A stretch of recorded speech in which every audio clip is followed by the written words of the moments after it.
Hi there, my name is Alicia, and I am a psychiatric nurse practitioner, and I own my own private practice, and I teach other psych NPs how to find freedom and balance in their lives by starting their own private practices as well.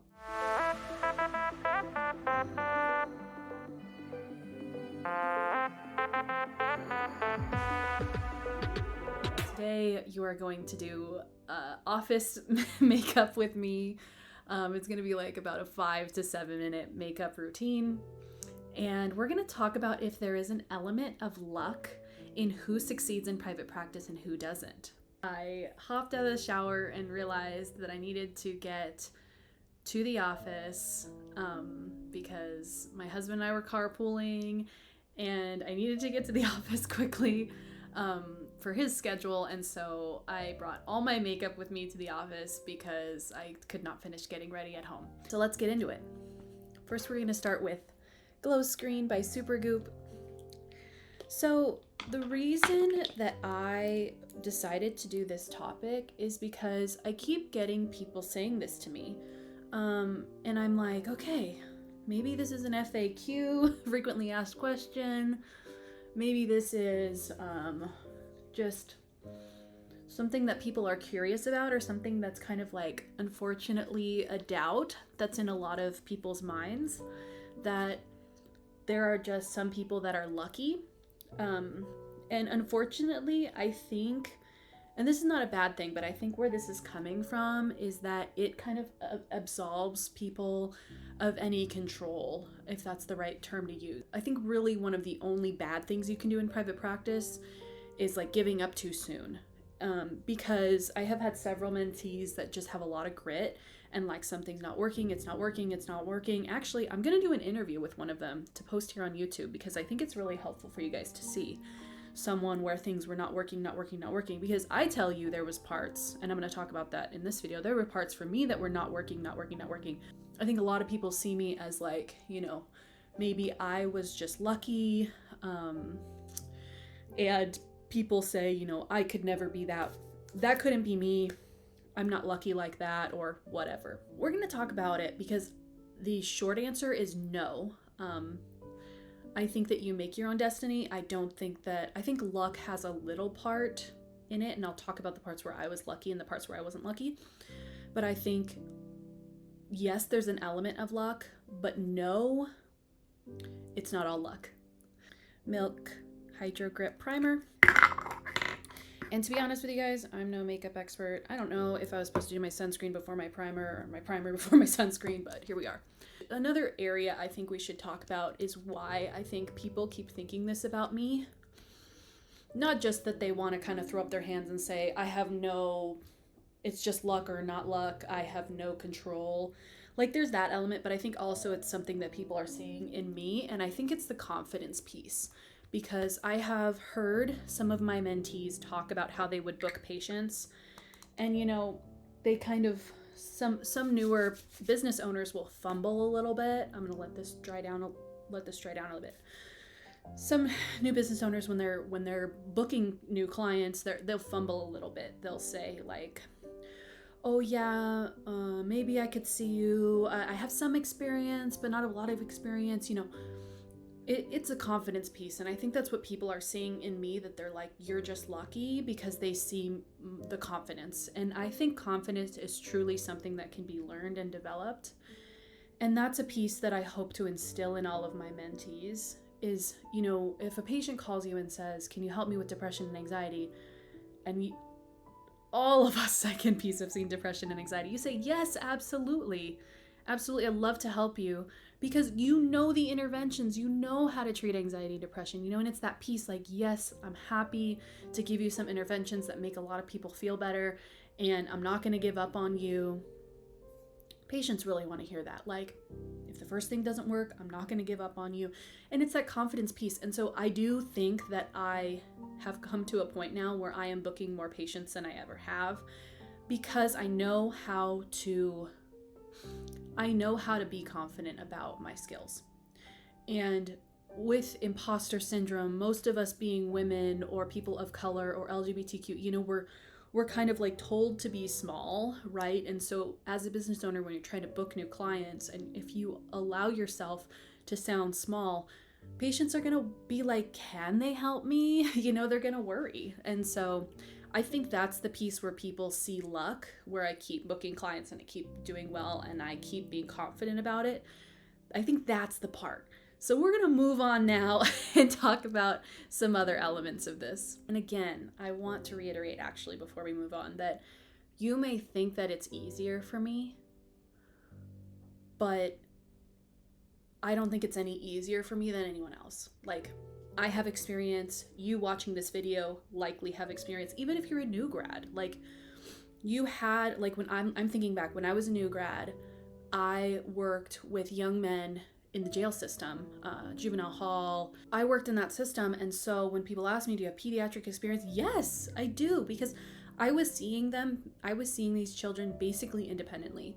I would go back to my preceptor and say this, and this and report, but like I was seeing these children. So anyway, that's actually a whole other video. I'll talk about some more new grad business stuff to come. I know this is a hot topic, but I want you to know that like you can communicate your skills just like I can communicate your skills, and it's a muscle that you need to flex just like working out. Let's start off with, this is all hard work and things to practice, most of it. But let me start with telling you the areas that I got lucky, and then my neutral areas, and the areas where I got very unlucky. And I hope that my experience will help you kind of see these things in your own life. I'm gonna do Merit Stick, and if anyone cares, in the color Bisque. Areas that I got lucky. Okay, so this is a very interesting one because I think it's lucky. Other people may not think it's lucky. My collaborating physician, she owns a cash-based practice of her own, and so she was incredibly full and just bursting at the seams. So when she would get patients calling her, she would ask me, she at the time she didn't have an admin staff, so it's kind of like you help me, I help you. She did not have any admin staff. So, oh, and by the way, I'm using the Merit brush there. I think it's like the number 1 brush or something like that. So it was like, I help you, you help me.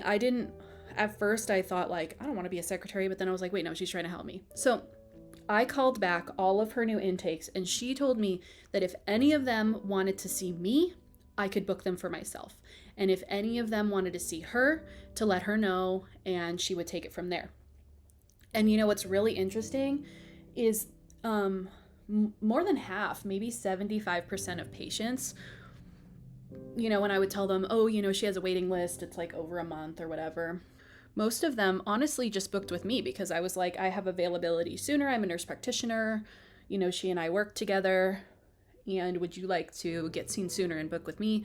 And if they were not complicated, because I was a new business owner, if they were not super complicated, I didn't want to take any complex cases until, now I do, but then when I was new and learning business, I took like, more like of your typical like anxiety, depression, uncomplicated ADHD.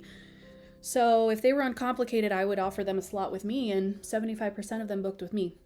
This was maybe only my first 10 patients. And this happened over, 3 months or so. And then she kind of like took it from there because then slots opened up. So this was a short period of time. This was maybe 3 months. But that's one area where I did get lucky. Not everyone has that. So yes, in the beginning, that like starting point, I got lucky. But those patients did not have to book with me. They could have easily not, honestly. They could have easily, like, if I was like, oh, maybe I could help you, I'm not sure, it's, I had to flex that muscle and learn how to talk to patients and learn what patients are looking for, what they need to know about me and my skill set, how I needed to communicate. And so so I was lucky that I had that support and I was able to take that overflow. And this is another bit, this is a tidbit for you. You can flip this and say, hey, if I'm starting a new business in the area and I know there's a psychiatrist that's incredibly full, I could talk to them about connecting, asking if they'd be okay to take their overflow. It's all like it, you don't want to like go and be like, I want to steal your business, but I mean, you could find a way to say it like, hey, I'm a new business in town, I'm trying to get new referrals, will you mentor me? I'd love to buy you lunch and coffee. Or like, I'd love to just pick your brain for 1 hour and buy you a really nice lunch, and then, kind of see if they have overflow and kind of see if they'd be willing to collaborate in some way. Or maybe your collaborating physician has a private practice and they have overflow just like me. So see this as a business tactic. So I did get lucky, but it doesn't mean other people couldn't get that too. Next, I'm going to talk about and I'm letting my concealer dry down a little bit. So next I'm going to talk about some areas that are neutral, that are seemingly lucky, actually. So some people say that it's lucky that I live in Los Angeles. And a lot of people view Los Angeles as being a place where there are a lot of rich people that can afford cash services, right? So first, it's important to note that like my rate now is on the higher side because I'm highly specialized. I do integrative psych. I'm pretty full. And so I'm not wanting a ton of new people to come. So my rates are higher, but at the, when I first started my business, for at least the first year and a half, my rates were low for the area or middle for the area.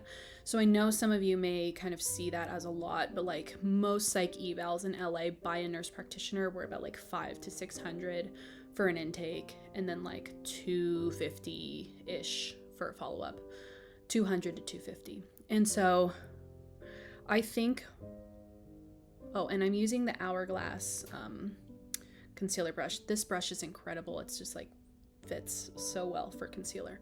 What's interesting is a lot of people kind of feel like me living in LA is really lucky, but I genuinely don't see that as like lucky. One, because I'm in California, so I need to have a collaborating physician, and that, I needed to pay more legal fees to make sure I'm in compliance with supervision, and I needed to pay more to my collaborating physician monthly. Some of you are in independent states, so cost of business here for me is higher than maybe some of you, so that's important to note. And then on top of that, in Los Angeles, yes, there are very rich people. Yes, there are people of, middle. And then, yes, there are people that are incredibly poor. Skid Row, Section 8 housing, like it's a mix, really. So I don't see LA as like kind of this rich place. There's just a lot of people. I think what is lucky, and what a lot of you have, a lot of people in my full mentorship program. And if you're interested in that, there's more info down in the description. But in my mentorship program, there's a lot of people that are in Boston. There's a lot of people that are in, a few people in Philly. There's people in near Portland. There's people, let me think, what are some other major cities? Near like large cities in Florida, so honestly, I think that's a piece that's good, is that you are gonna want to have a good pool to draw from. Like if there's a mix of people, that's a good thing. And what's interesting in Los Angeles, because like, it's more expensive to live here, and so like pay is higher. I have had people pay cash rates that are solidly middle class, but just that they really need help and they really haven't gotten it in their insurance system, and they use their PPO benefits, and I am an out-of-network provider, so they can submit super bills, so they can submit their receipts to their insurance, and that can go towards their deductible, and then they can get cash back from insurance. That's maybe a whole other conversation, is like how to be an out-of-network provider, charge cash, but then have patients use their out-of-network benefits for you. I have plenty of, middle income families that are doing that. And I think that that's great. So it's important to kind of not just say like, oh, that person just sees rich people, or that person's in like a rich area. I'm not in Beverly Hills. I'm not in Hollywood. I'm like an hour from those places, maybe 45 minutes. So yeah, it's important to kind of see location as neutral. If you're in a rural area, that can also be a good thing, actually, because I've seen a lot of rural clinics in my mentorship program do really well because there's just no providers at all. So And the interesting thing is then like metropolitan cities, like I have the issue of there's tons of psychiatrists and NPs near me. You know, what would make someone pick me? And I don't worry about that actually, because I feel like my skill set is very specific and what I treat is very specific. And so doing integrative psych, seeing children and adolescents and young adults is it's fine. I book people regularly, but that could scare you too. You know, you could say, oh, there's a lot of people, but there's also a lot of psychiatrists and nurse practitioners. So it's important to kind of, I think a lot of times location is just neutral and you just make it work where you want to make it work. That's my feeling about it. Next, I'm going to be using the Merit Bronzer Stick in Scene. And then after that, I'm using the Flush Balm in Fox. I really love this makeup. I think that they did such a beautiful job. It's clean. It's it's clean, like clean beauty product. It's glides on beautifully. It's available in Sephora. You can get it online too. So that's how that looks. I'm gonna blend all that out with the exact same brush that I did before. So next, I'm gonna talk a little bit about areas that I did not get lucky. It's really important to talk about this because I really want people to have a realistic view of what I was rocking with when I first started my business, and the areas that were incredibly hard for me, because I've had so many people that joined my program, so many mentees that are so concerned about their life circumstances. You know, a lot of moms, a lot of people whose children are going to college.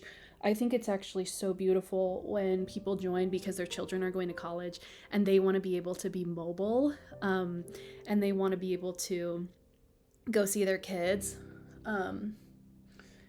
and also be able to work. So like, say they live, let's just pretend they live in Los Angeles and their child is going to school in Berkeley, and they want to be able to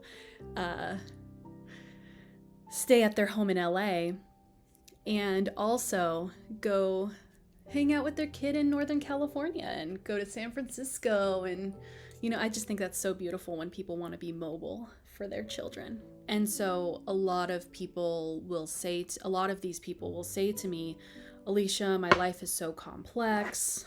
Can it work for me? And so I want to tell you the areas where my life was complex. So I'm going to set everything with the Hourglass Jelly palette. I think this is such a gorgeous, gorgeous palette. You've got bronzer, you've got blush, you've got setting, like glowy, beautiful setting powders. And so I'm going to be setting everything, my cream, bronzer, my blush, everything, set it with that. And actually, I think I decided on a different blush today. I'm going to do the Luminoso in Milani. I'm going to do this blush because I think it looks so pretty with my shirt. Let's see if it comes through. So it's important, like I said, to talk about the areas where where it was challenging to start a practice, because I think that a lot of you are wondering, oh, is my life too complicated? Let me tell you, girl, I got a complicated life. A lot of you guys know this already. I started my business. I saw my first patient in July of 2021. I had started my business. I was technically incorporated in May of 21, but then I did fumbled through some marketing and booked my first patient in July. That was July of 21. And then I was diagnosed with a rare form of cancer in my leg I felt a bump in October, and then I was diagnosed in December of 21. And I have had cancer 3 times over the span of 2 years. I am in remission. Celebrate. And I'm not going anywhere. Let me tell you guys. That was hard. That was really, really, really hard. But my business had my back. I would have to have gone on disability. I was able to kind of not book new patients for a little bit of time, get my treatment, just see my OG patients. Do that kind of thing, which was so awesome. And that was so helpful, but it was hard, like imagine, radiation, chemo, 4 surgeries, not including getting my port in and port taken out. So that's like 6 surgeries if you want to count that. But honestly, that was an area where I was not lucky. Like, it was hard to run my business like that. It was hard. That's what first pops in my mind when people are like, well, but maybe you got lucky though. And I'm like, I did not get lucky in that area. Let's talk about another area where I did not get lucky. I had to switch my collaborating physician 3 times. It was not bad, honestly, like no hard feelings. All of them were incredible. All 3 were docs that I had worked with. So they knew me. We had a good relationship. The first one, like I said, she was incredibly busy. And she was just like, I'm so sorry. I'm like not keeping track of things. If you have another physician, she was like, I have your back. We're friends, but if you have another physician that you can ask, that would be incredible. And I was like, I want to keep our friendship. That's more important to me. Like friends, family over everything, right? So I looked for another physician. And this was when I was going through cancer treatment, right?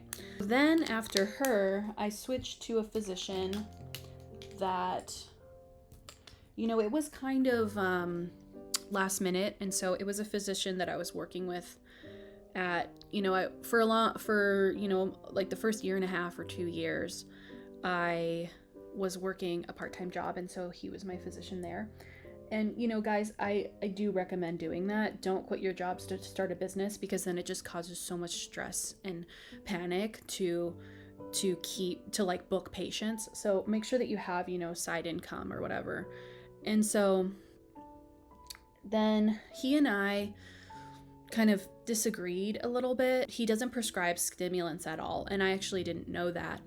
So every time I would talk about a patient that was on a stimulant with him, he would just like kind of tell me, take them off, or, but I was treating ADHD, and that's a gold standard treatment. So it was just a difference in philosophy. So I thought it was best, because I want to have a similar treatment philosophy and kind of like agree with my physician, because if anything happens, I want them to back me up.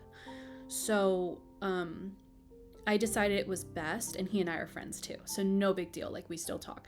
So I told him, I was like, I think we have like different treatment philosophies. And so I think I'm going to go with another physician friend that's a little bit more comfortable supervising me as I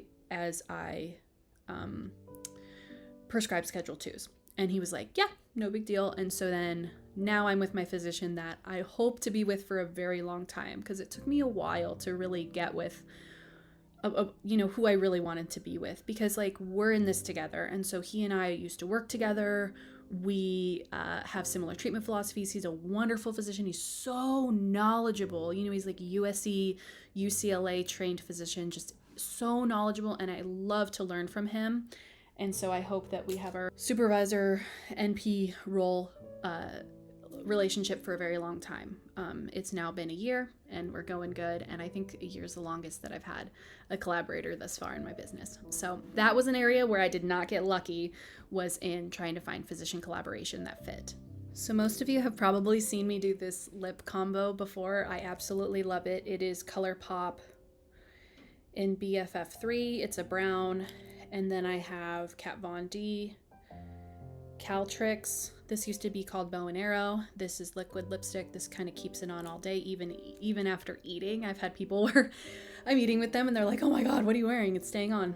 And then a gloss over, I'm going to do the NYX Fat Oil in Status Update. And I'm going to do this combo real quick and come back. I'm going to do it off camera. Finally, I'm going to finish this off with Milk setting spray.